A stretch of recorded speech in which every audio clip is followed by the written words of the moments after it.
Deion Sanders has been the hottest thing in sports over the last month.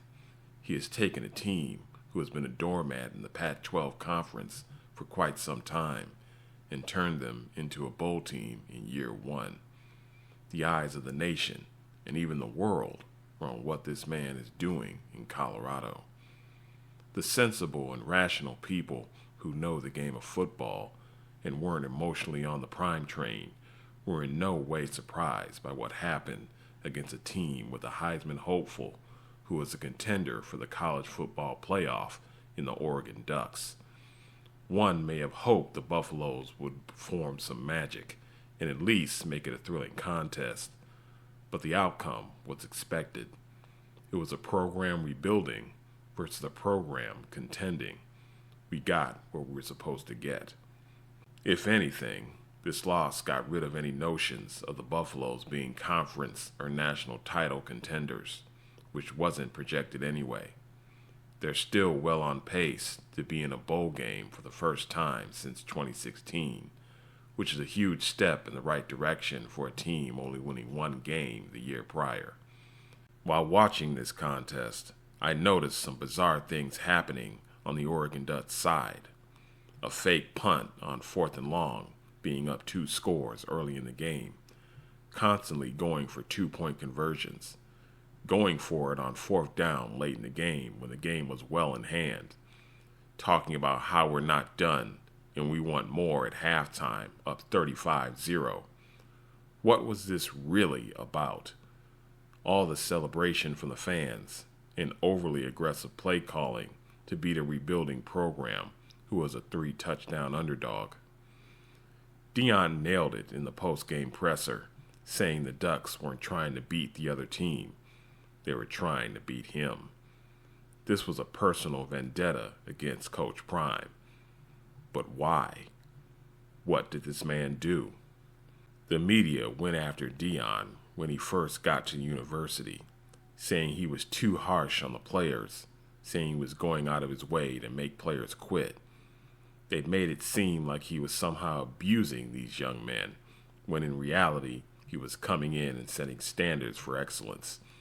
We've seen how this has made a difference in the culture of the program, but with what has happened in the last game, people still have problems with Deion. Again, what is this really about? Coach Dan Lanning of the Oregon Ducks told his players, "We're about substance, not clicks. The Cinderella story is over." Well, he certainly won't have to worry about clicks, as he's not interesting enough for anyone to know he's there, even after a 42-6 win. He had better continue beating teams like this, or people will go back to having to do a Google search to know who this guy is. After the game, he apparently came down from his sugar high, saying, "I get a little passionate at times. What coach gets this passionate over a 21-point underdog who only won one game last year?" This was essentially a preseason game in a league where they don't have preseason games. I ask once more, what is this really about? There have been a number of black coaches in college and the pros.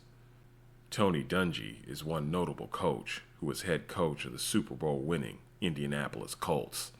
He came out with the book Quiet Strength, a book on him overcoming numerous life struggles while holding fast to his faith. He is a coach beloved by everyone as a humble man and Christian. This is in contrast to Deion Sanders, who has a very outgoing and flamboyant personality.